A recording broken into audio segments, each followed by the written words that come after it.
Tonight we will travel together to Japan. Gently close your eyes. No one will disturb you here. You can fully rest now. Everything is calm and still. It's just you. There is nowhere you need to be. The journey begins far from city sounds, far from noise or urgency. Only quiet, and gentle light, and a steady path ahead. The first place appears at a slow distance. It stretched in a calm line, tall and green. The Arashiyama Bamboo Grove. From afar it didn't look like individual trees. It was just green and light, held upright. A soft wind passed over the space with no sharp sound. As you walked toward it, the wind slowed even more. It moved gently through the tops of the stalks. The light shifted before you entered.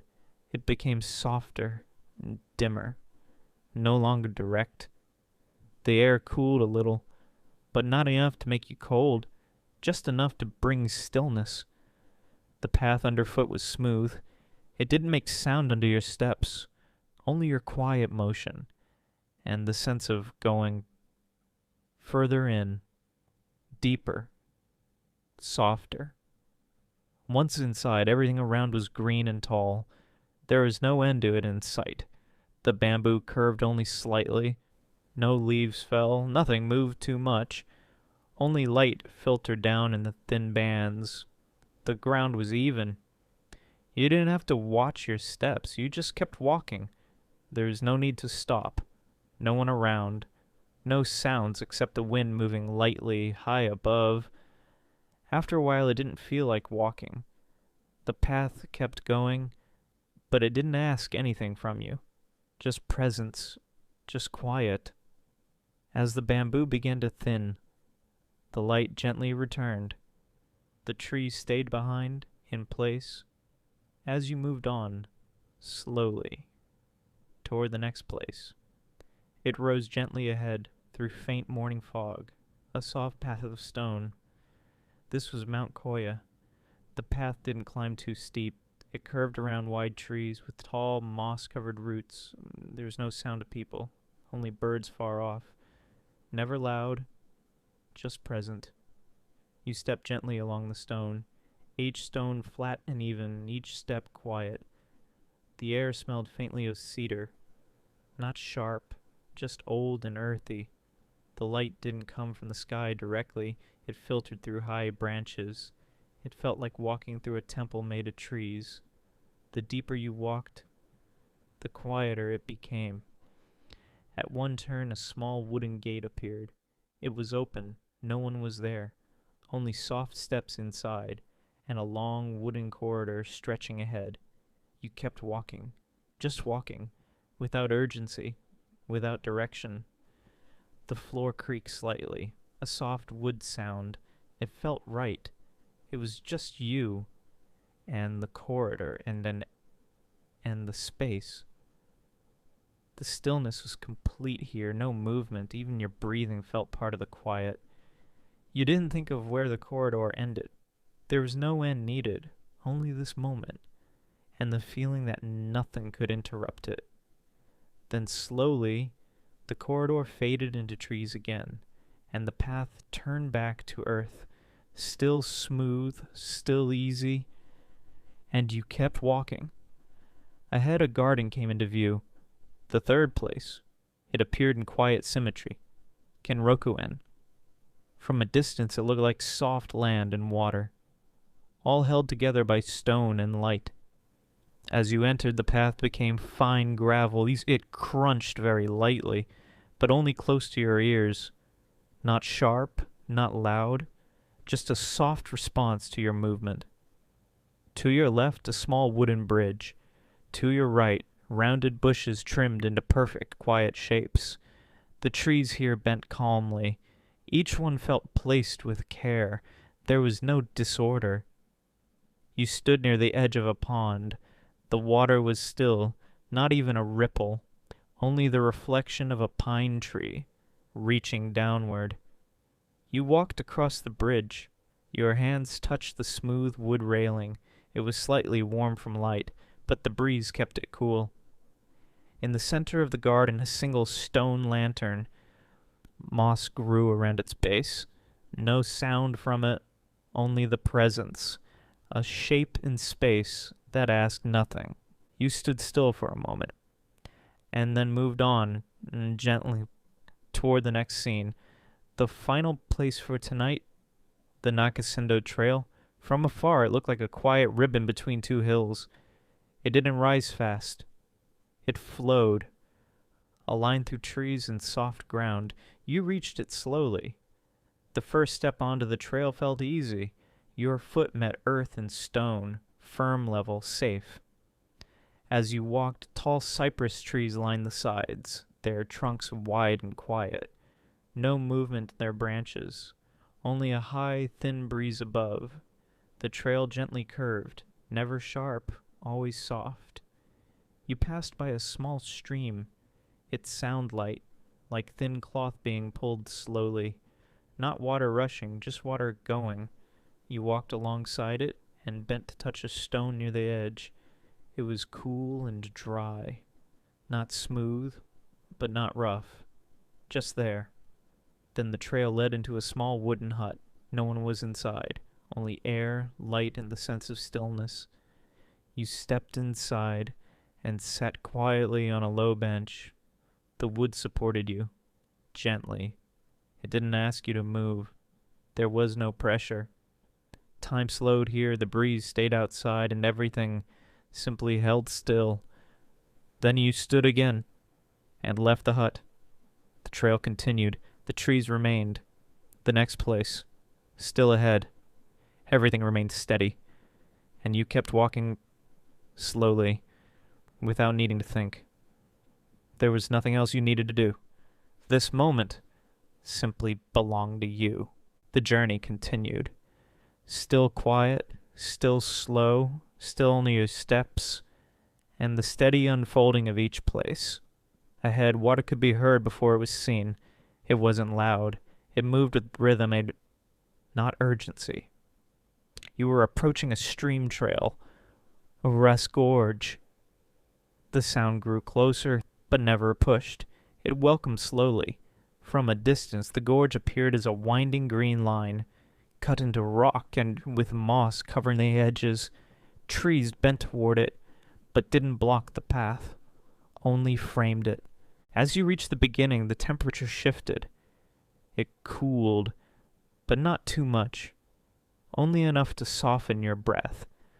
The path underfoot was damp but firm, soft earth, no slipping, just steady progress forward. You began walking. The stream followed beside you, sometimes on the left, sometimes on the right. It was never deep. You could see every stone beneath the surface.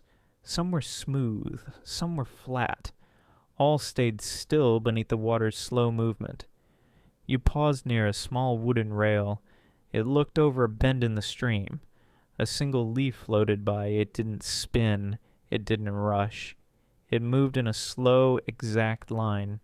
Above, the trees filtered light in thin beams, not enough to cast shadows, just enough to see where you were.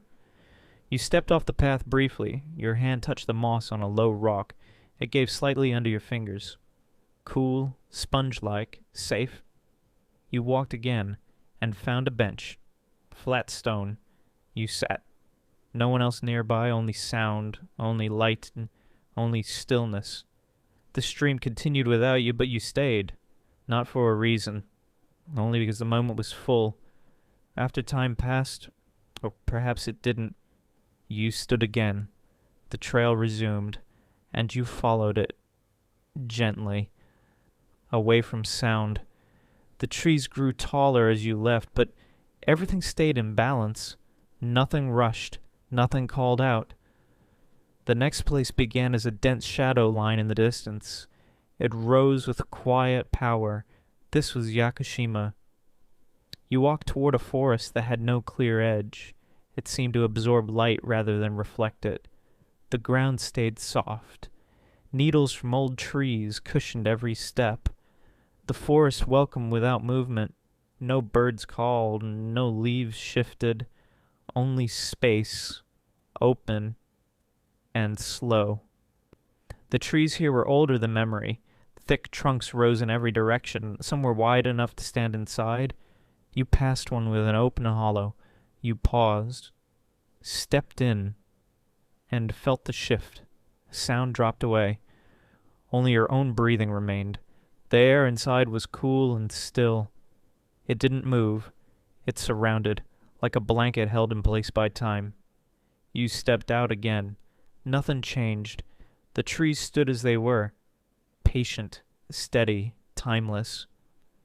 You walked along a wooden walkway now, planks aged and gray, but solid. Each step made a soft, even sound. A small creek appeared on your left. It was barely wider than a foot. The water in it was clear. You could see tiny pebbles unmoving. You crouched and placed your fingertips in the water. It was cool, smooth, without any sharpness. You let your fingers rest there. The cold didn't climb, it stayed gentle. Then you stood and continued.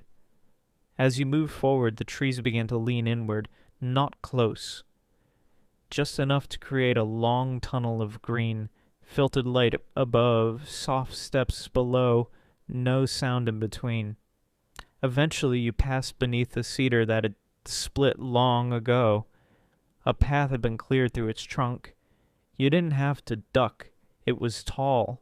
You walked under it without thought. Past that point, the forest deepened. The path narrowed, and then, slowly, it opened. A clearing, flat ground, soft grass. In the middle, a large stone covered in lichen. You sat there, your hands on your knees. The quiet pressed in, not heavily, but like air, with shape. Nothing happened here, and that was enough.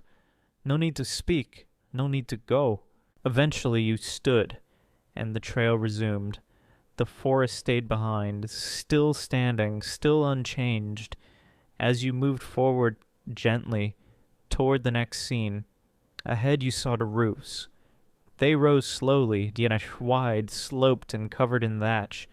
The lines were soft. The village barely moved. This was Shirakawa-go.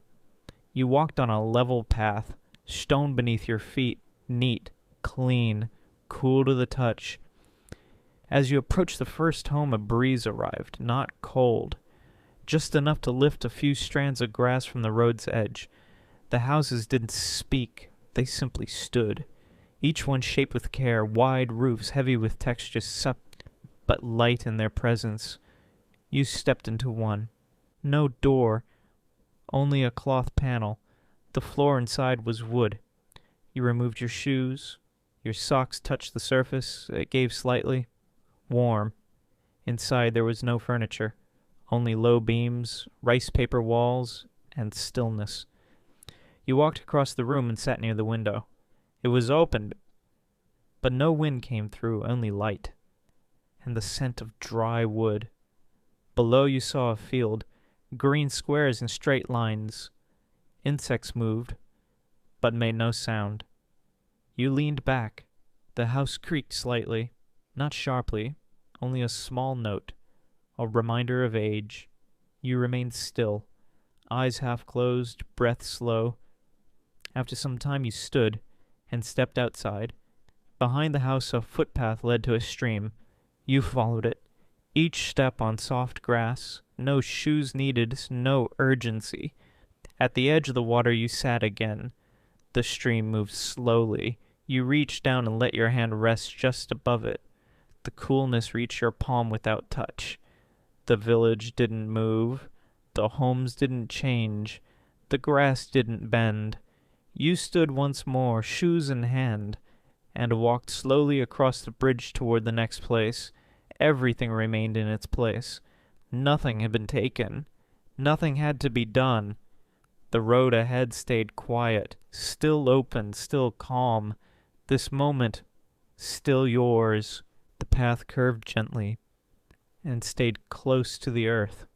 There was no rise, no effort, no decision. It simply continued, steady and soft. Ahead, the light shifted slightly. The air carried something faint, a scent of riverbank plants and distant stone. The space opened slowly. This was Hida Furukawa. The rooftops appeared first, dark, wooden, quiet. Then came the canal, lined with still water. Not a ripple moved across its surface. You walked beside it. Your footsteps made a soft sound on the stone path, but the sound never echoed. It stayed near. On either side, buildings stood with open wood frames. No signs, no motion, only structure, threatened light and old. But still. The canal held koi, large ones, orange, white, golden. They moved without effort. They seemed not to seek anything, just slow movement through water. You stopped at the edge. A flat rock extended slightly over the canal. You knelt there and leaned forward. Your hand hovered just above the water, close enough to feel the cool, but you didn't touch. It wasn't needed. A koi passed below. Its fins barely moved. Its body turned with grace, but no sound. The sky above was pale gray, clouds held in stillness, no threat of rain. Just cover. Soft and cool. You stood again and walked along the canal. You passed a wooden bridge, small, narrow, dry. You crossed it. It didn't bend. It didn't creak. On the other side, a tree leaned gently toward the water, beneath it a stone bench. You sat. The surface was smooth from years of use. Not cold, just calm. Nothing passed by. No people, no noise. Only the slow presence of water and fish and air. You stayed for a while, then stood without effort. As you left, the canal remained full. The buildings stayed quiet. The light stayed soft. And the moment carried with you. The next place approached slowly through fine particles of drifting sand. The path changed. It became loose underfoot, small grains moving just slightly with each step. You reached it calmly. This was the edge of the Totori sand dunes. From a distance, it looked like rising waves made of earth. No sharp peaks, only soft mounds, one after another, held in light. You stepped forward. The sand gave beneath each foot, but didn't slip away. It held you gently. You walked without resistance. The motion was slower, but smoother. Around you space opened wide. No trees, no fences, no walls, only sky. Above, and sand. All around. The breeze arrived from the west. It didn't pull, it passed by. Your clothes moved lightly, and then rested again. As you walked, you saw patterns in the sand. Lines curved like water trails formed by earlier wind. You stopped. Kneeling slowly, your hand touched the surface. The grain slipped under your fingers, then dry, light, cool. You pressed your palm flat. The surface held your shape, then softened, and returned. You stood, and climbed a low ridge. At the top the land fell away in every direction. It was not high, but enough to see far. The dunes curved and curved, until they reached the sea. It didn't shine. It didn't roar. It simply moved. At the edge of vision, you sat down. The sand supported you. There was no pressure, no slope, just balance. You rested your hands in your lap. The wind moved behind you. It didn't lift sand into the air. It only passed and faded. For a long while, nothing moved. You breathed. The air stayed even. The sky turned slightly cooler in tone, but the light never left fully. You stood and walked slowly on the other side of the dune, each step soft, but sure. As you reached the flat again, the path returned beneath your feet, stone and earth again, holding the shape of travel. You turned and looked back. The dunes still stood. The sea still moved, but the journey continued on, still calm, still soft, still yours. The morning air cooled gently. A narrow train platform stretched out ahead, empty, quiet, bordered by green. You stepped onto it slowly. The train behind you had already pulled away. Its sound had faded into the mountains. This was Unazuki Onsen. The station was small, only 2 tracks, a sign with clear lettering, a single bench, wooden, still. You walked toward the exit. There were no gates, no turnstiles, just open space, and a path that invited you forward. It curved gently down. The pavement was clean, flat, dry. On either side, tall pines stood motionless. Their trunks rose without bend. Their needles stayed still. At the end of the path, a footbridge appeared, simple, red, narrow. It arched softly over a stream. You paused at the center, looked down. Water moved beneath. Not fast, not loud. Clear enough to see the rocks below. Rounded stones set in slow water. You listened. The sound was steady. A soft, continuous flow. Not high-pitched, not low, just constant. You crossed the bridge. The road continued up the slope. Not steep, just enough to stretch the step. A building came into view. Wooden frame, white walls, tile roof. Steam rose gently from its back. You entered. No sounds. Just slippers waiting. You stepped into them. Tatami floor beneath. Your footsteps shifted slightly. Soft, smooth, no resistance. Inside, no music, no voices, only the distant low sound of water from deep inside. You followed it. At the end of the hallway, a door slid open. Behind it, a private bath. Carved stone filled with mineral water. Steam lifted upward, slow and light. You undressed without hurry, entered the bath. Water reached your shoulders. The warmth was complete. Not hot, not sharp, just full. You didn't move. You didn't speak. You just stayed. The stone held you. The water stayed even. Nothing called you forward. Nothing asked anything. Everything waited with you. You remained. When you stood, the air met your skin again, but didn't chill it. You stepped out. Towel, robe, slippers. The hallway led you back. The same path, the same steps. You stepped outside again. The light had shifted, but the air was still clear, still gentle. The bridge, the pines, the quiet road, all unchanged. And then the path curved again. The walk continued along a flat forest road. No cars, no signs, just fine gravel and moss. You arrived next at Lake Tawaita. The trees opened suddenly, and in front of you still water, large, flat, untouched. You stepped closer.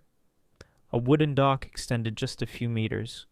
You walked to its edge, stopped. The lake had no movement, no waves, no birds, only reflection. The sky mirrored on its surface, slightly silver, then slightly pale. You sat down. The wood beneath you was dry. It held warmth from the earlier sun. It gave no creak. You placed your hands beside your legs. Your breathing slowed, and then matched the lake. There is no wind, no shift, no change. You looked across the surface. Distant trees lined the far edge, green, dense, without break. They didn't shimmer, they didn't blur. They stayed. Above them, sky. Empty. Not deep, just quiet. You close your eyes. There is no memory, no plan, only this, only the surface, only the air. Time moved, but didn't leave anything behind. You opened your eyes and stood. The dock returned beneath your feet. The forest still waited. You walked back toward the path. Each step was soft. Not because of the ground, but because you had slowed inside. The trees didn't lean, they didn't part, but you passed through them like light. At the edge of the forest you paused. The lake stayed full, the sky stayed light, and you continued, still whole, still slow. The train moved slowly. Its windows showed wide fields, flat land, tall grasses, mountains in the distance. You stepped off at the next stop, Kakunodate. A wooden station, quiet, clean, no announcement, only the click of the closing doors behind you. You walked outside. The air was cooler here, dry, still. A narrow road led away from the station. No curves, no shops, just a straight path lined with low stone walls. You followed it. On your left, a grove of cherry trees. Their branches stretched over the road, thick, leafed, motionless. It was not blossom season. No petals, just green above and gravel below. Farther ahead, a black wooden gate appeared. It stood slightly open. You stepped through it. The inner yard was empty. Raked gravel, 2 stone lanterns, a wooden well cover. You crossed the space slowly, entered the house. Tatami floors again, paper walls, no decoration. You walked toward the inner room. At its center, a low table, beside it, a cushion. You sat. The silence was full, not flat, just unbroken. You looked at the wall across from you, plain, white, unmoving. Light came from behind. Indirect, even, steady.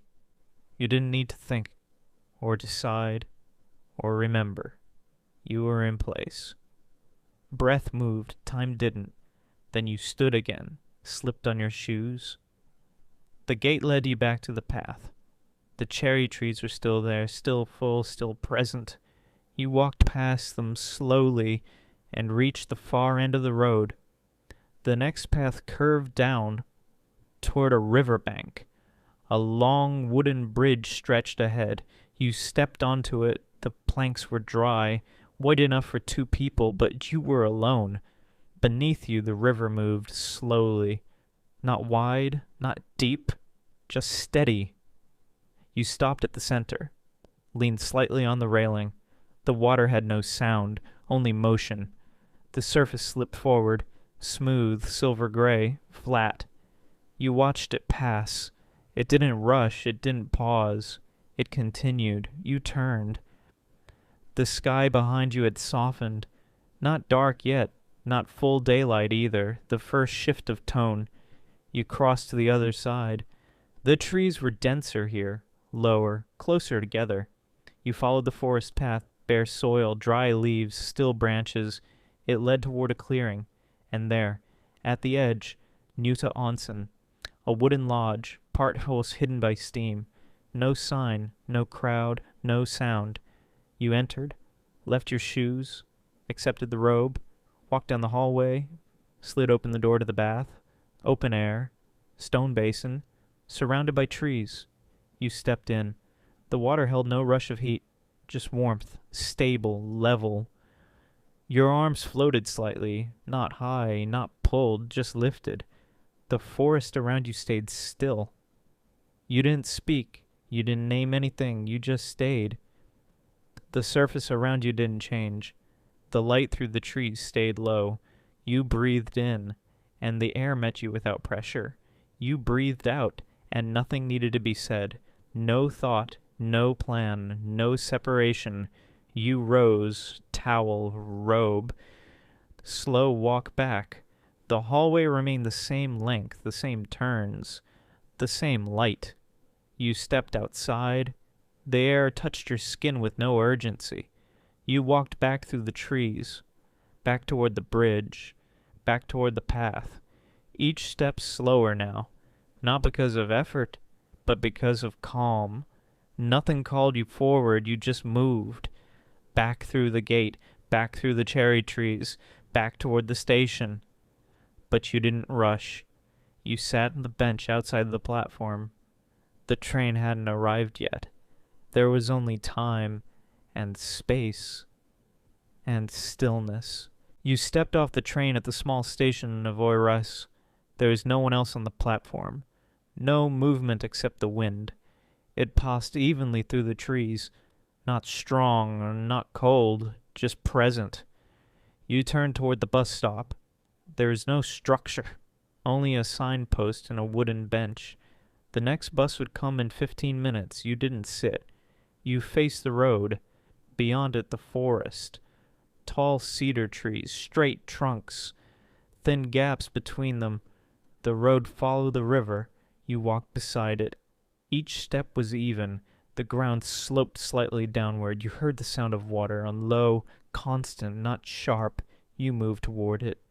The river was visible now. Clear water, shallow. It moved over stones, not around them. Nothing blocked it.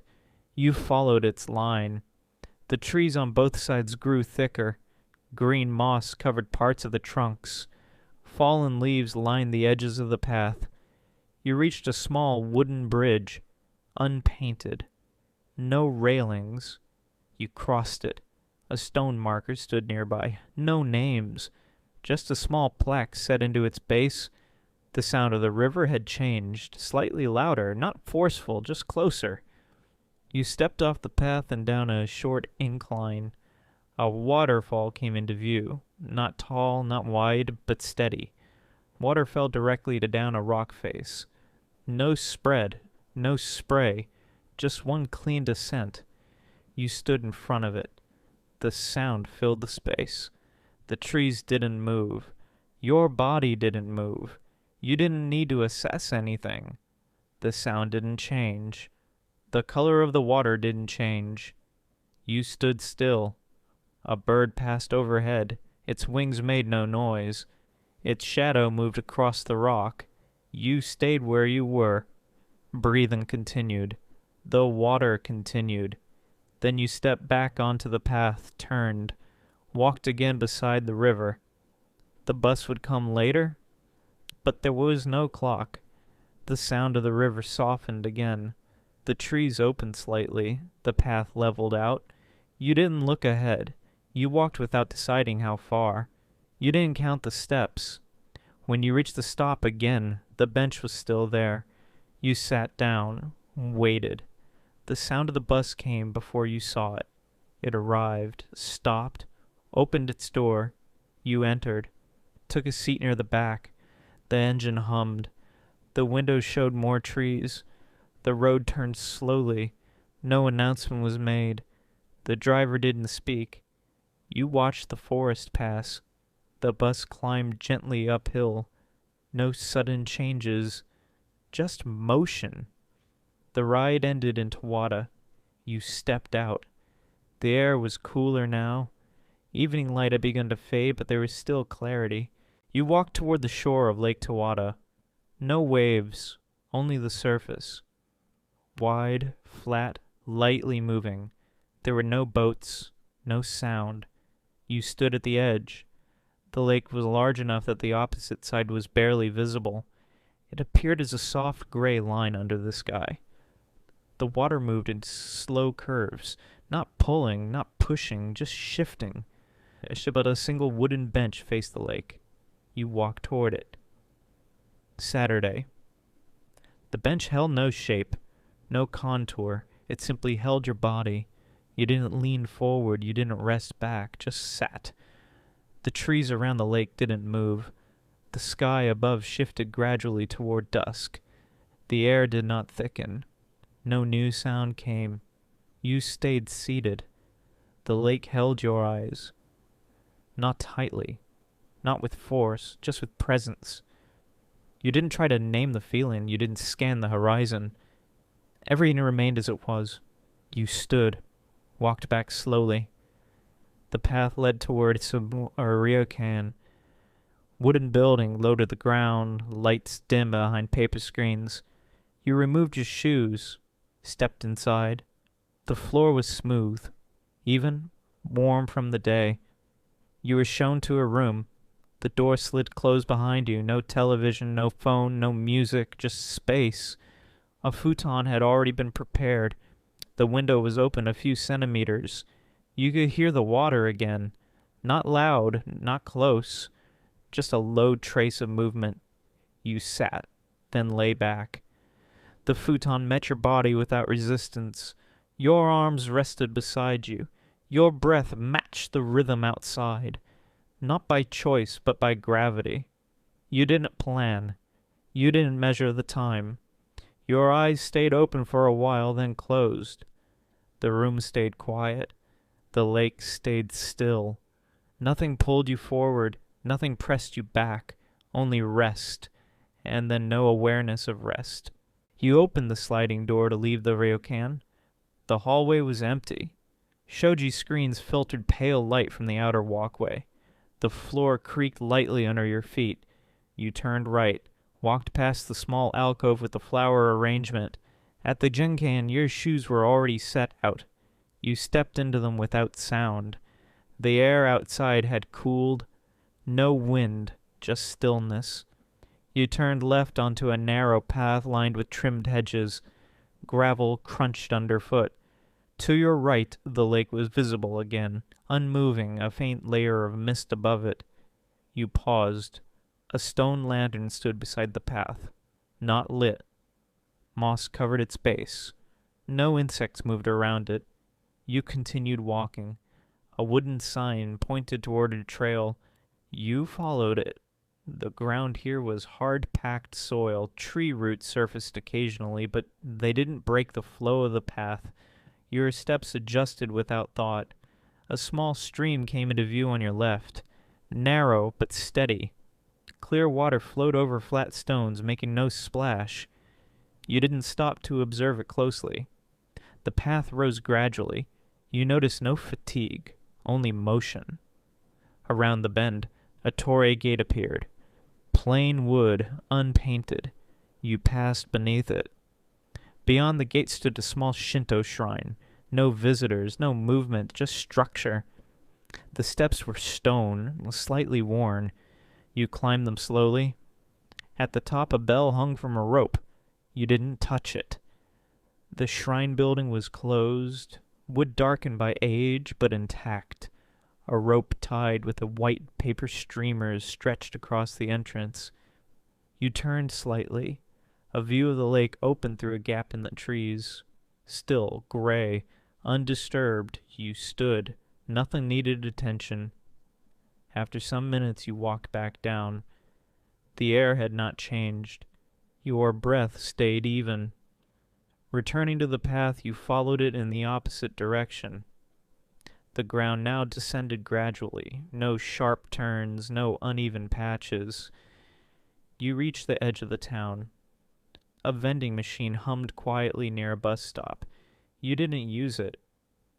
A dog barked once in the distance, then silence. You walked past closed storefronts. Signs with black lettering on white backgrounds hung from the eaves. No lights. A delivery bicycle leaned against a shuttered bakery. Its tires had no air. Its basket was empty. You didn't touch it. At the end of the street stood a public bathhouse. You entered. The tile floor was clean. You removed your shoes again. The locker key clicked gently as it turned.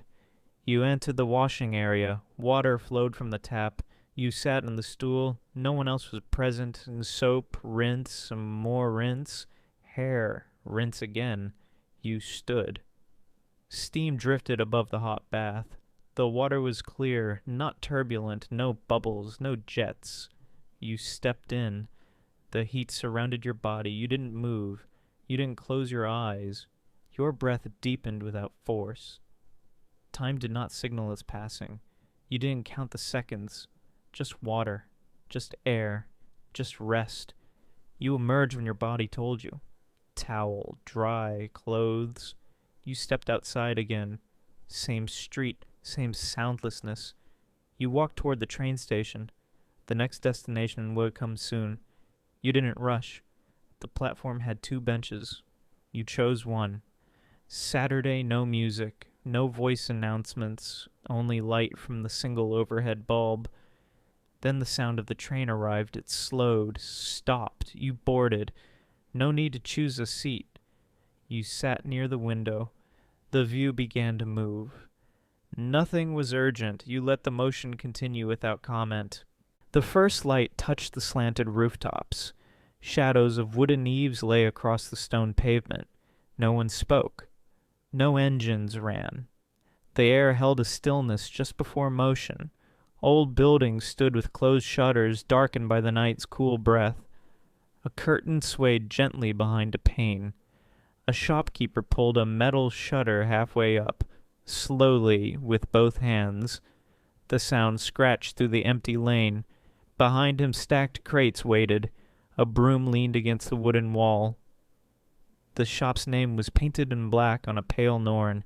It read simply, Sakamoto. Next door, a window slid open. Inside, steam rose from a pot. Someone stirred. A soft clatter of bowls tapped against a sink. Then silence again. A cat jumped onto the edge of a planter. It sniffed, then sat. Across the street, a lantern hung by one hook, unmoving. The kanji on it read Kisa. Its door remained shut, but the scent of roasted coffee beans crept through the cracks. An aroma of something prepared, not served. Further down, a woman swept outside a ryokan. She wore gray cotton and moved without looking up. The sound of her broom whispered in rhythm. A bicycle wheel turned slowly around the corner. Its rider stood still for a moment, adjusting a strap, then pedaled forward, not fast. The tires made a dry, ticking sound on the stone. Overhead, wires crossed above the narrow road. Some sagged, some were taut. None moved. A delivery man opened his back door and took out a box. He walked it to a restaurant entrance, knocked once, waited. A hand took the box and closed the door. No words exchanged, no greeting. He turned back, stepped in, and closed the van. He started the engine. It hummed. It did not roar. Then faded down the hill. A wooden sign pointed left. Higashiyama walking route. You turned down that street. There, the buildings lowered in height. More wooden fences, some moss-covered stone. The air had the scent of old rain and soft pine. No footsteps but your own. No echo but your own. You passed a small canal. A carp floated beneath its surface. It did not dart. It did not feed. It simply hovered. 2 ceramic sake bottles sat outside a door. A blue rag covered them. A white cat curled on a sun-warmed step. Its eyes were closed. Its ears barely moved. There's no wind, only stillness, only morning, only breath. No signs flashed. No music played. A board near a fence displayed the history of the district. You didn't stop to read. You only noted the smooth wood, aged and quiet. Even time here moved gently. Even thought softened. There was no reason to hurry. You passed a small bridge with a red railing.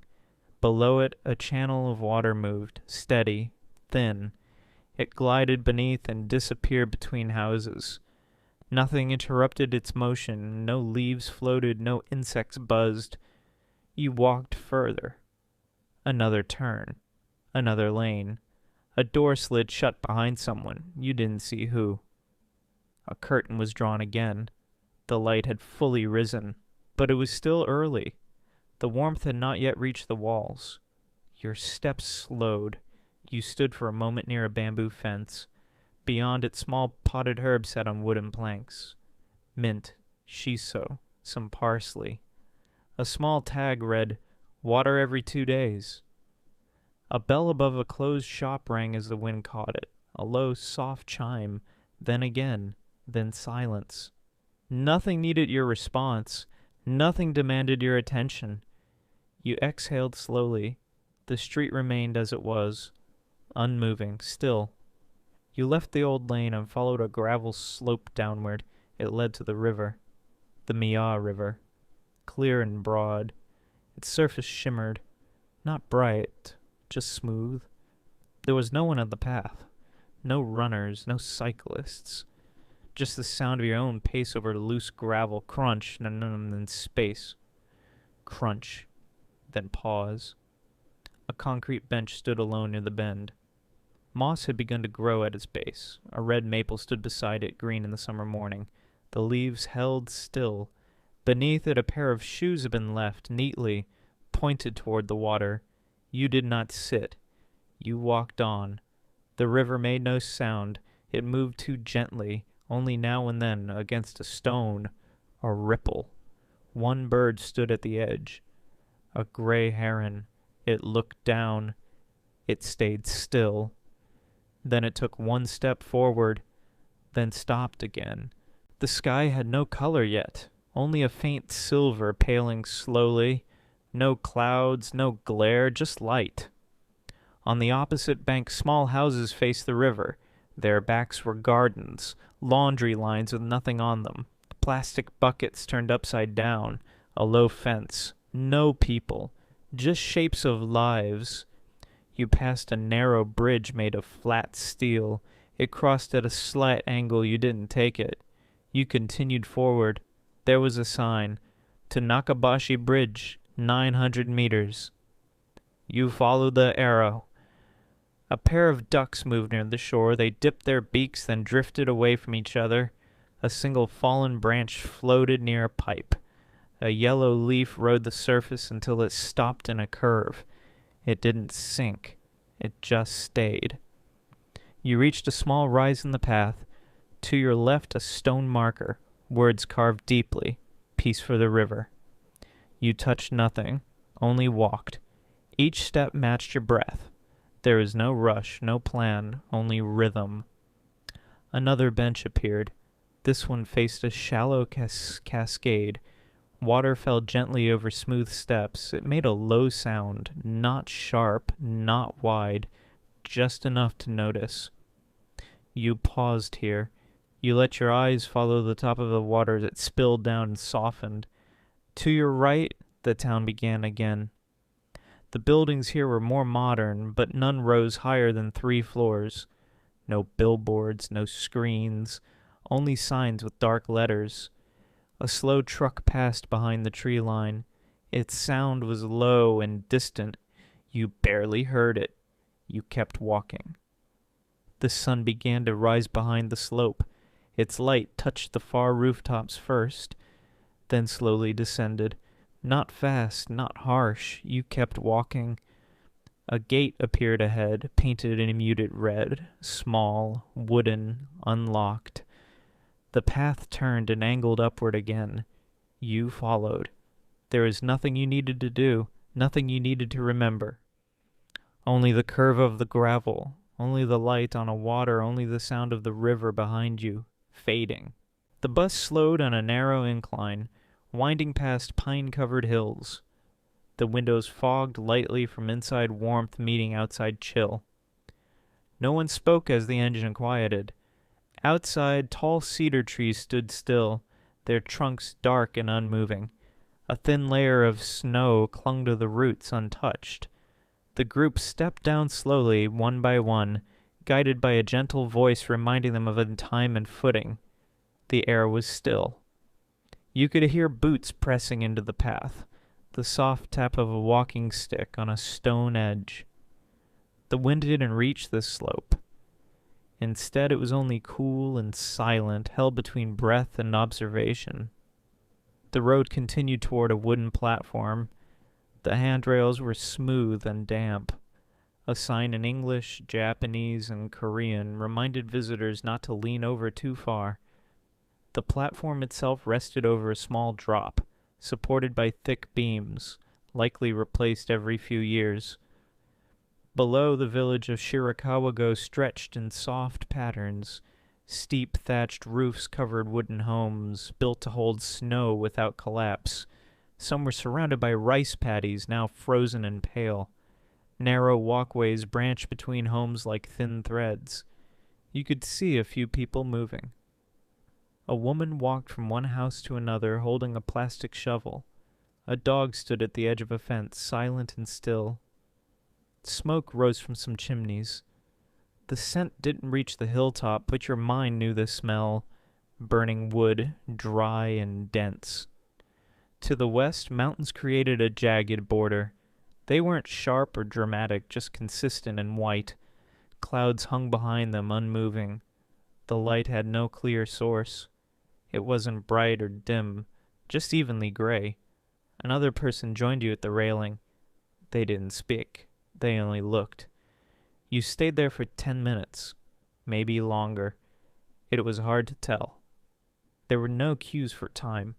The body relaxed in small stages. The neck, the jaw, the hands, even the feet. The tour guide said nothing. No facts or trivia. Just presence. On the walk back to the bus, the group passed a vending machine. It was placed beside a rock wall surrounded by a wooden frame. Inside were quiet lights glowing white and blue. Someone bought a can of warm barley tea. You didn't. The doors of the bus closed. The driver nodded gently. The vehicle reversed with a soft beep, then turned toward the village road. You looked out the window as the viewpoint disappeared behind a curve. You didn't look at your phone. You didn't say a word. The road narrowed before opening onto a flat basin surrounded by mountains. The village of Ogamachi welcomed visitors with no fanfare, no signs, just the appearance of a Gashozukuri houses, steep thatched roofs like triangles resting on the earth. The bus parked at a small lot near the edge. You stepped off with the others. A gravel path led forward. It curved gently, bordered by bare trees. The snow here had melted in patches, revealing the brown ground beneath. You followed a group, but no one moved quickly. The pace was natural, slow, each step placed with a light attention. To the left, a small water channel moved under a stone bridge. The current was shallow and clear. You could see pebbles underneath, some dark, some pale. A wooden home stood beside it. The roof was thick with straw. The edges hung slightly past the frame. A signboard in front displayed the structure's age, over 150 years. No one read it aloud. A woman took a photo with no sound. The group crossed into a central street. The buildings here looked similar. Tall, symmetrical, and earthy. Their windows had thin wooden bars. Curtains moved inside one, then stopped. You passed a souvenir shop. It was open but quiet. Outside, 3 red cloth pouches hung from a string, swaying faintly. There were smells, very faint ones. Smoked fish, soy sauce, earth and ash. You couldn't place the exact source, but they were there, like background texture. You walked behind 2 people speaking in Korean. Their tone was soft. You didn't listen to the words, just the sound of conversation. It felt normal, human. Ahead was a small field with no crops. A line of stones marked its boundary. Children's footprints crisscrossed the snow. You didn't hear the children, just saw where they had been. You passed a narrow alley between 2 homes. Someone had hung towels from a low balcony. They moved with the air. You reached a larger house. Open it of visitors. The steps creaked under your weight. Inside, the light was dim. A woman at the entrance nodded. You removed your shoes and stepped on the worn wooden floor. The ceiling was high. Beams stretched across it, blackened from years of smoke. In one corner, a stove sat unlit. Tools hung from pegs on the wall, simple shapes, clean metal. A ladder led to an upper level. You didn't climb. A small sign on a stand read, "This house sheltered 3 generations." You stood in silence. The floor didn't shift. The house seemed to breathe in long, even intervals. You could imagine the fire crackling here in winter nights. You could imagine someone sitting in the far corner, their eyes closed, not sleeping, just still. Outside again, the clouds had lowered. Mist hung above the village, not dense, just enough to blur the upper trees. A bell rang once in the distance, then silence. You walked slowly toward the exit path, following the same curve that led you in. No one hurried, no one spoke, just movement and stillness alternating. The bus waited with its door open. You stepped inside. A quiet song played overhead, something traditional, almost like a lullaby. You sat near the window. The glass was cool to the touch. The engine started. The vehicle reversed and then turned onto a small road leading away from the basin. Your eyes stayed open, but you didn't focus.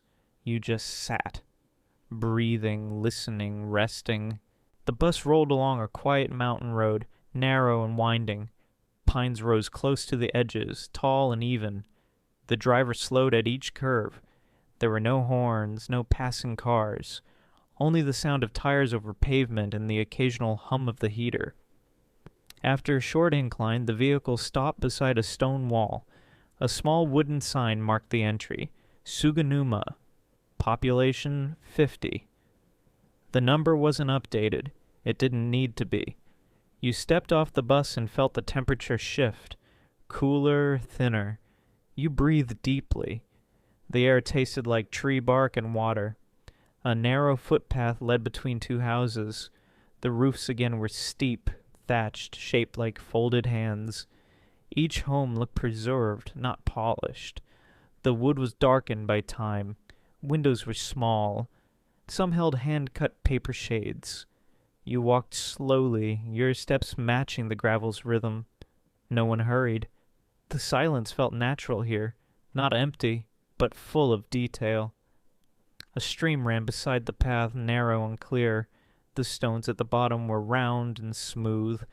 Leaves gathered at its edges, brown, yellow, and red, held in the cold water like pressed paper. One home was open to the public. You stepped inside. The floorboards creaked, but not loudly. A guide stood by the hearth, bowing gently, speaking in measured Japanese. You didn't need to understand. The tone was enough. The air inside smelled faintly of smoke and cedar. A bundle of dried plants hung from a crossbeam. The room was dim, lit only by ambient light from small windows. You moved through the space slowly. In one corner, a wooden loom sat unused. Beside it, a straw basket held spools of thread. Each spool was a different shade, dull green, soft beige, pale red. None were bright. None demanded attention. You touched nothing. A set of stairs led to a second level. Some went up. You stayed below. The hearth sat at the center. No flame, only ash and a few blackened logs. Above it, the ceiling opened all the way to the roof's peak. The smoke marks created long lines upward like shadows that had stayed. You sat on a short bench near the wall. No one spoke. You just listened. The quiet was shaped by wood, by breath, by stillness. After a few minutes, the guide bowed again. People began to stand and move back outside. The air hit warmer than expected. A group of children passed on the opposite side of the stream, laughing them once, then going quiet as they turned toward the hill. You walked back toward the bus. A small dog barked from behind a fence. One bark, no more. Just alertness, not aggression. Back on board, the seats were warm. You closed your eyes, but didn't sleep. Location: Ainakura Hamlet. The next stop came after a short, silent ride. The road twisted upward, then leveled out. The bus parked beside a tall cedar fence. Beyond it, the hamlet opened into a small valley. You walked through a wide wooden gate. The ground was damp. The snow had not melted fully. Patches of white lay between moss-covered rocks and winter grass. The houses here felt taller, narrower, the roofs steeper still. The wind moved gently through the village, lifting corners of loose thatch. Bells hung under eaves. They didn't ring. A sign pointed toward a folk museum. You didn't follow it. Instead, you turned left toward a narrow path leading uphill. Each step pressed into the wet ground. Your breath became more visible, not from exertion, just from the colder air above the homes. At the top of the small incline, you turned back to look. The village rested quietly in its basin, about 20 homes evenly spaced.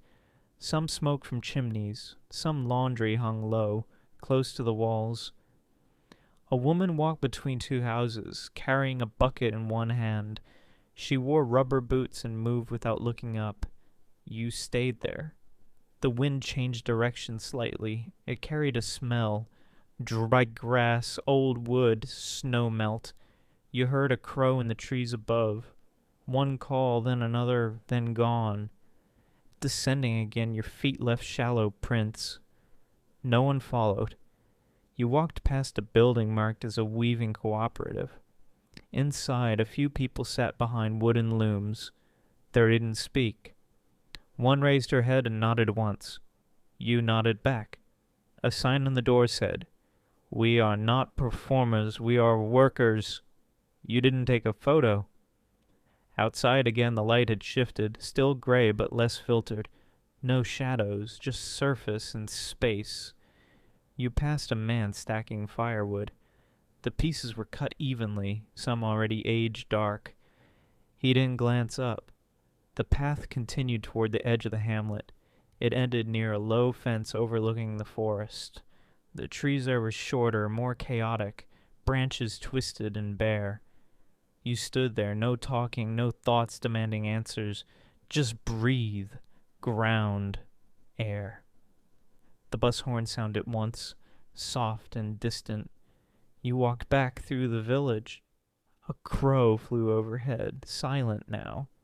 You reached the bus. The door opened. The driver met your eyes for a second, then turned forward. You sat down in your seat. No words were exchanged. The bus pulled away from Ainokura. The homes disappeared behind the slope. The road to Shirakawa-go was longer than the others. The bus entered a tunnel that seemed to stretch for kilometers. Inside, the light shifted from natural to artificial. The windows reflected dim shapes. The sound of tires on tunnel concrete was steady and smooth. When the bus exited the tunnel, light returned, clear and white. Snow covered the valley floor. Not fresh, not deep. Patches were melting. Some had turned to slush at the edges of the road. Ahead, the village of Ojimachi appeared. It sat at the base of the mountains, wide and open. The roofs were steep and uniform, built in the gas shobuzakuri style. Hands pressed together, tall, balanced. The bus slowed near a visitor center. The building was modern, single-story, with large windows and dark wooden beams. You stepped off the bus quietly. A staff member bowed lightly and directed you toward a marked footpath. There were no crowds, no loud voices. The air felt still. Crisp but not sharp, a slight smell of wet wood and snow melt. You crossed a small wooden bridge. Underneath it a stream moved slowly. Clear water, rounded stones, patches of moss. The sound of water touching rock was soft and consistent. The path led into the village. The ground was compacted snow, slightly muddy in places.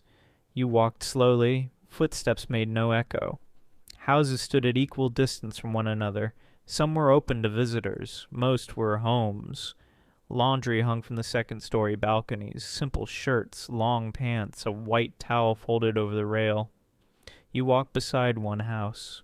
The walls were made of horizontal wooden planks, dark from time. A rain chain hung from the roof, touching a stone basin filled with water. The basin was half frozen. In front of another house there was a small rice storage hut, elevated on short stilts. The door was closed. The ladder leaned to one side. You didn't speak. No one did. Farther along you saw a sign for the Wada house. It was one of the oldest in the village. You removed your shoes at the entrance and stepped inside. The floor was firm. The hallway narrow. A museum guide nodded. No words. You followed a group of 3 up the staircase. The steps were steep and evenly spaced. Each one creaked slightly, but not unpleasantly. Upstairs the thatched ceiling was visible from the inside. Thick beams, tied ropes. The structure was symmetrical. No decoration, just exposed architecture, clean and preserved. In one corner, silkworm trays sat stacked, empty now. The informational plaque said they were used until the early 20th century. The smell was faint. Dry wood, old textiles, paper. You walked around the upper floor once. No one rushed. The group ahead of you remained silent. At the far end, a small window looked out over the village. Through it, you could see a flat field, pale with melting snow. Beyond that, more gas show style houses. Beyond them, hills, forest, a slow river bending left. Back downstairs, the hearth room was dark. A low fire burned softly. The smoke rose slowly through an opening in the roof. You sat on a wood bench for a few minutes. The fire crackled. Nothing else moved. You stood and bowed slightly to the guide. She bowed in return. You put on your shoes again, stepped outside. The light had shifted slightly. The sun remained hidden, but the clouds were brighter. More silver than gray, no shadows on the ground. You continued through the village. Children passed on bicycles. Tires turned quietly on packed snow. One child wore red mittens. Another had a blue scarf. They didn't speak, just passed and disappeared behind a corner. At the edge of the village, their road began to rise. You followed it uphill. Slow, gradual. The houses behind you became smaller, then partial, then obscured by trees. After 10 minutes, a viewpoint opened. A wooden platform faced the village. A small sign noted the location in 3 languages. You didn't read it. You stood at the railing. Below, Ogimachi stretched in full view. The rooftops formed a consistent pattern, angled, dark, symmetrical. Smoke drifted from 3 chimneys. It moved in one direction, slow and continuous. A river curved along the outer edge of the village, thin and silver. Beside it, a line of pine trees. Behind it, another low ridge, pale with snow. No cars moved. No one called out. The village held its shape in quiet. You stood there, still, breathing through your nose, hands resting at your sides. A single bird called from the trees behind you. You didn't turn. After some time, you walked back down the slope. Your feet pressed into soft ground. No stones, no ice, just dampness. The houses returned to view, closer now, familiar again. You passed a corner store. The door was open. Inside, shelves held schnacks, paper fans, postcards. A kettle whistled quietly at the back. No one inside. You walked past. The path led again to the wooden bridge. You crossed slowly. The water hadn't changed. Still clear, still steady. The bus waited at the same place. You climbed the steps. The driver nodded. You nodded once. The seat was warm. You sat without adjusting. A slow exhale. Shoulders dropped naturally. The door closed. The engine started. The bus turned toward the main road. No one spoke. Ogimachi disappeared from view. You closed your eyes, not to sleep, just to rest. The road from Shirakawa-go to Takayama curved gently between hills. Trees lined both sides, thin, leafless branches spaced evenly apart. The forest was quiet. No movement in the underbrush. The bus engine was low and smooth. After 1 hour, buildings appeared. First small homes, then a petrol station, a post office, a police box. The streets were wide and clean, no traffic. Only one cyclist crossed in front of the bus. The station was modern. Clean windows, beige stone tiles, automatic doors that opened with a soft sound. You stepped off the bus. A faint smell of snow melt and metal lingered in the air. You walked toward the town center. A wide pedestrian street extended ahead. No music, no voices, just the sound of your shoes on flat pavement.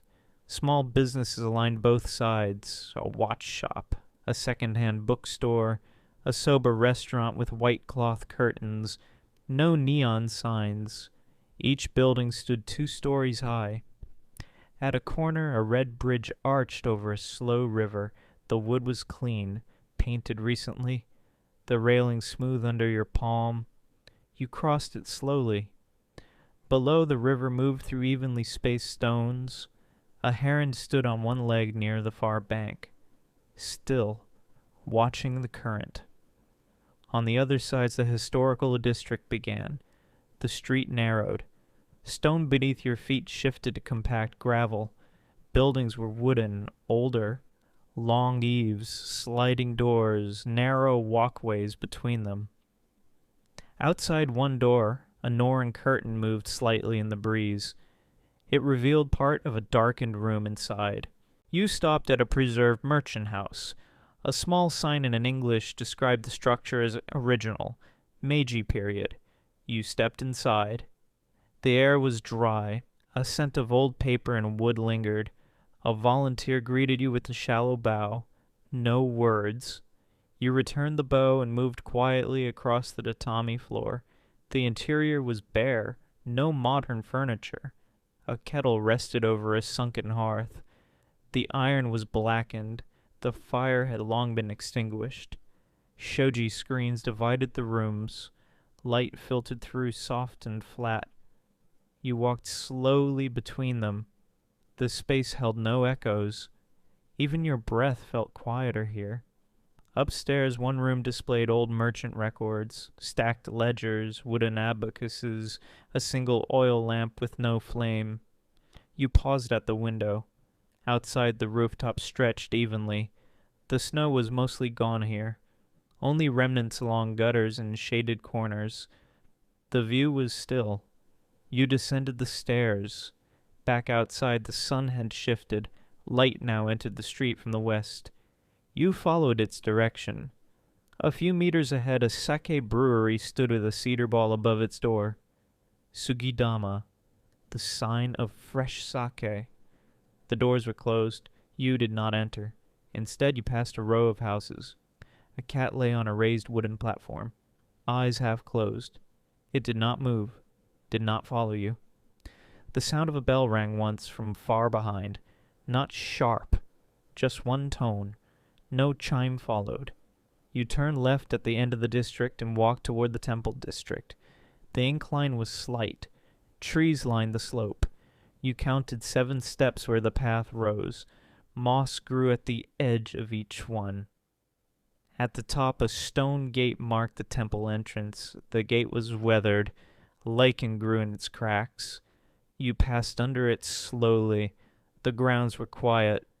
A gardener swept needles from the gravel. His movements were slow, repetitive. The broom left light tracks behind him. The main hall stood ahead. Dark wood, closed doors.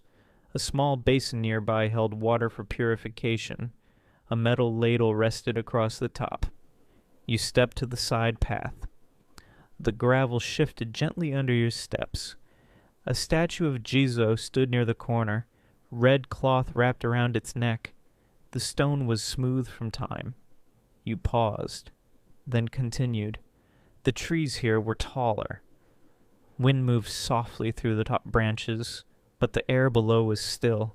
No birds, no voices, only the faint sound of your own walking. A bench stood beside a tree. You sat. The wood was dry and cool. You did not check the time. There was no need. A stream ran behind the temple grounds. You followed it as the path returned downward. The water was clean and shallow. Thin reeds leaned over its edge. At the end of the path, you emerged near a residential street. The houses were newer here, square windows, tiled roofs, a laundry pole with white shirts drying evenly in the breeze. You passed them slowly. Every house remained quiet. Eventually, the road led back to the center of town.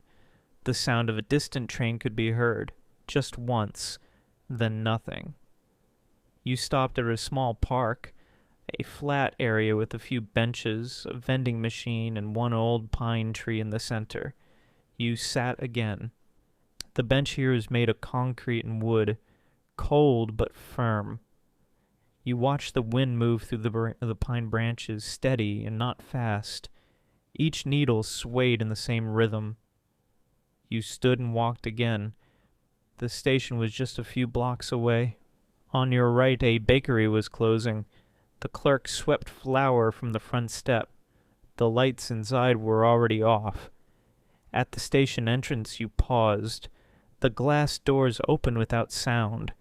Inside, a sign showed the next train. Toyama direction. The time was fixed. It would not rush.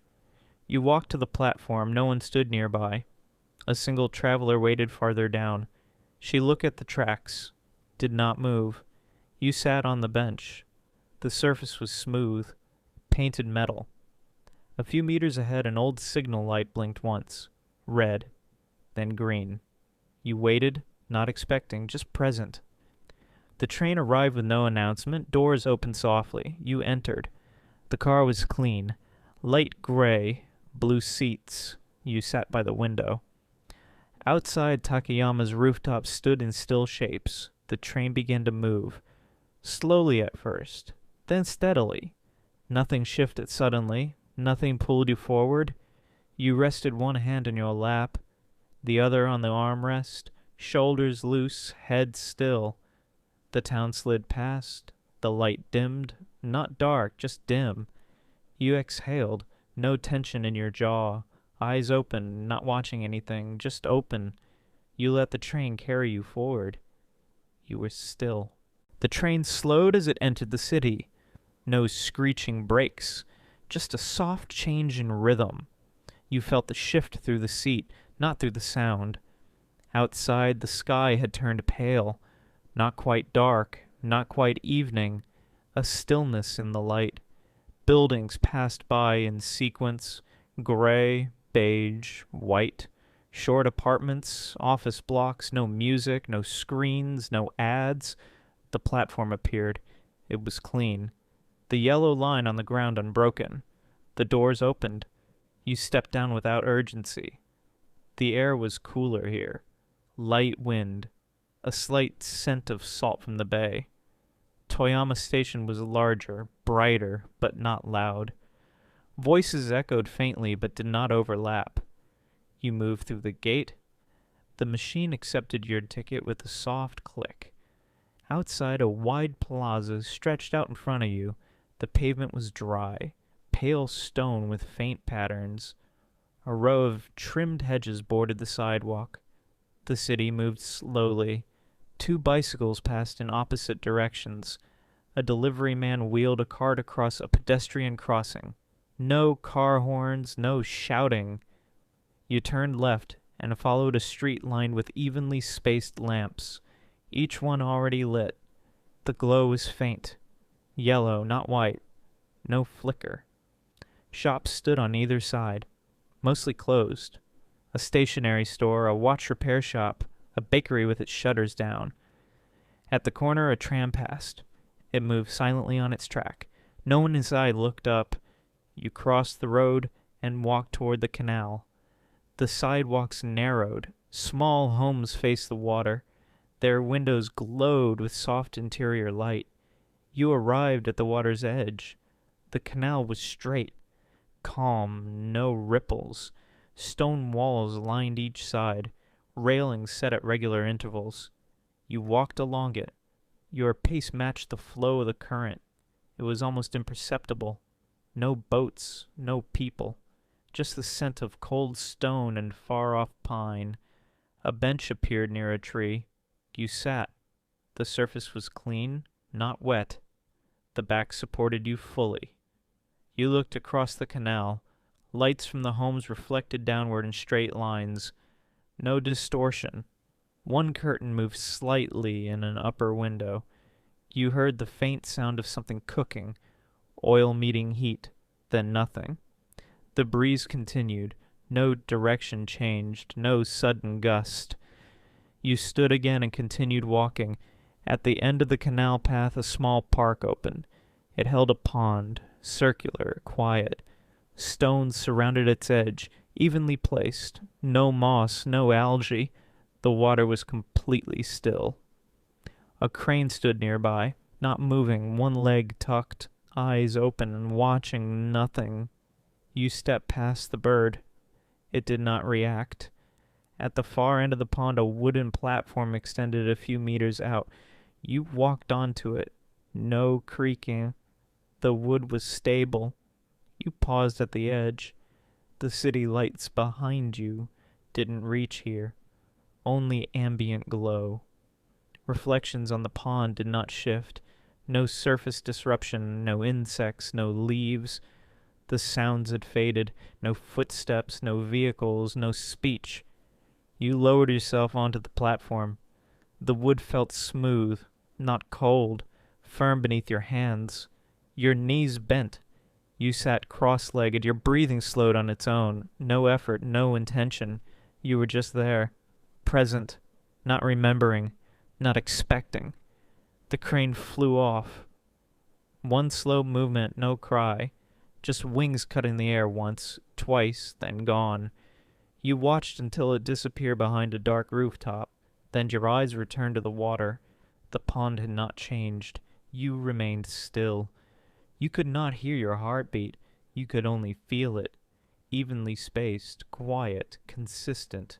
Your shoulders settled downward. Your jaw no longer held weight. Your spine aligned itself without effort. You let your eyes remain open. No focus, no resistance. A few meters to your right, a vending machine glowed faintly. White, blue, a row of drinks visible. All still, none missing. You turned toward it, stood slowly, and walked over. The buttons were clean, the labels clear. You pressed one. The can dropped. Soft sound. No echo. You opened it. Steam rose briefly. You held it in both hands. Warm. Not hot. Not sweet. Just barley tea. You stood there, sipped once. Waited. The tea did not change temperature quickly. You sipped again. Slower. Then walked back to the bench. You did not sit again, just stood, looking at the water, listening to the air. You could not tell how long you stayed. There was no schedule, no destination. The lights around you did not brighten or dim. They just remained. Eventually your body moved, not your mind. You walked toward the exit of the park. The path curved slightly left. You followed it. A low fence bordered a parking area. Only one car was there. Empty. Engine off. You passed it. Returned to the main road. The tram passed again. You stepped to the side. Watched it go. No one inside looked out. The city remained as it was. No music, no rush, no stimulus to resist. Just gravity, ground, light, movement.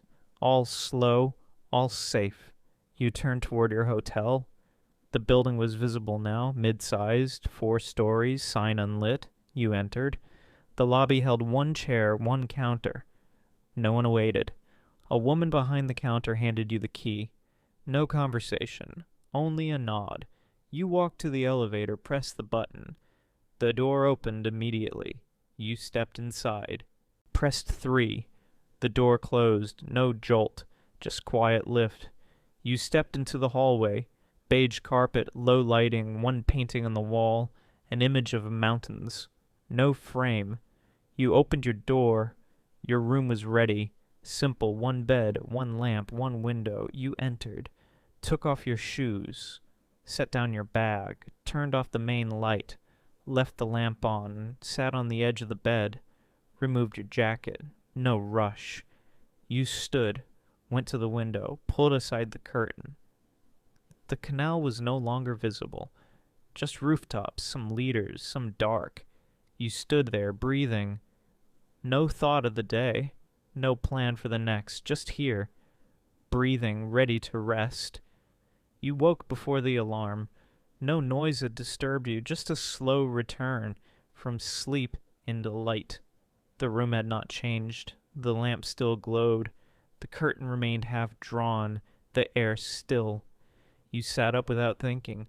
No stretch, no tension. You stood, moved to the window. Outside, the sky was light gray. No rain, no wind, no people yet. The city waited. You moved through your routine slowly. Folded clothing, brushed teeth, zipped bag. Nothing rushed.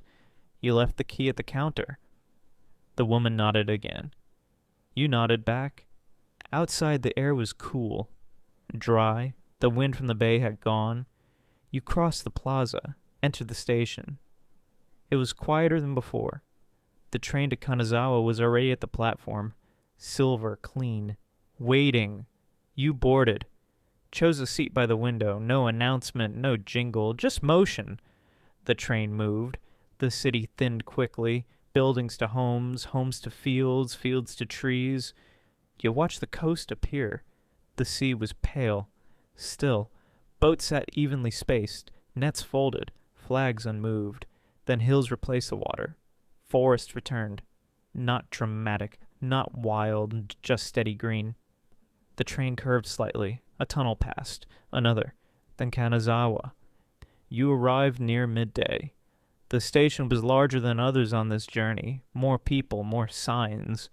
But still no rush. No crowd pushed, no voice called out. You followed the signs. Exited to the plaza. The pavement here had patterns. Circles of darker stone, thin lines crossing through them. A sculpture stood in the center. Metal. Abstract. No plaque. You walked past. A bus waited. You boarded. Sat near the front. The bus moved quietly. Down wide streets. Shops passed on either side. Some traditional, some new. No music. The windows showed trees, walls, fences. Then a park appeared. Large, green, enclosed. Kenrucken Garden. You stepped off the bus and walked to the entrance. A path of stone led inward. Uneven, but not difficult. Pine trees curved overhead, their branches supported by wooden poles. You followed the path. It rose slightly, then opened. A wide pond lay ahead, circular, still. The surface mirrored the sky. You stopped at the edge, looked down. Your own shape did not disturb the water. To the right, a stone lantern, tall, 2 legs, moss near the base. To the left, a narrow bridge of flat stones. You crossed it. The garden was quiet. Other visitors walked slowly. No voices above a whisper. Shoes did not scrape. Birds did not call. You followed another path. It led to a stream. Small, clear, flowing gently over stones. You crouched, watched one leaf float past. Red, dry, unharmed. You stood, continued. The ground rose again. You reached an open space. A tea house stood nearby.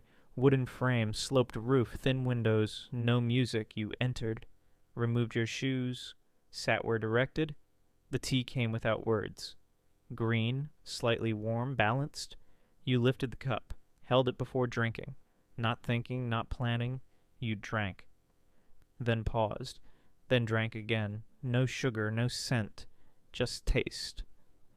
The view through the window showed a part of the pond, still unchanged. You placed the cup down, stood, nodded to the host, left without speaking.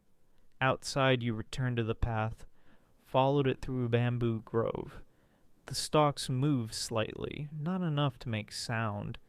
The air here smelled different, damp, cold, clean.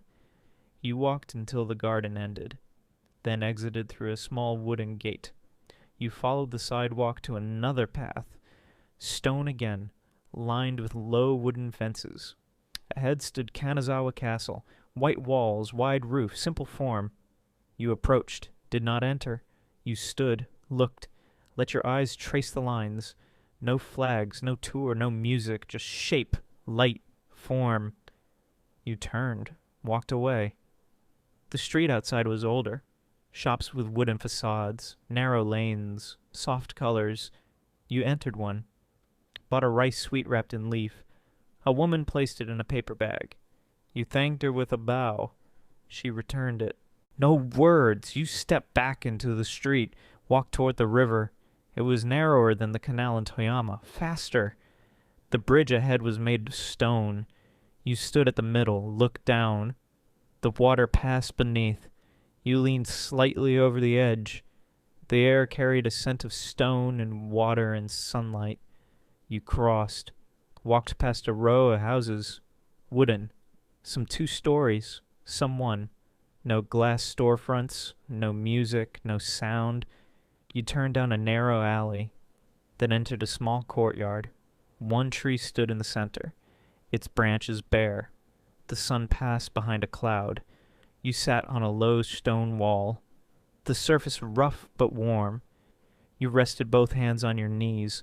No sound but your breath. No motion but the air. No plan but this moment. You looked upward. The cloud moved. Light returned, slowly, gradually, evenly. The tree's branches lit again. You remained still, your breath steady. The city did not call you. The road did not urge you forward. There's no schedule now, no plan, no story, just space, light, stillness, breath, safe, present.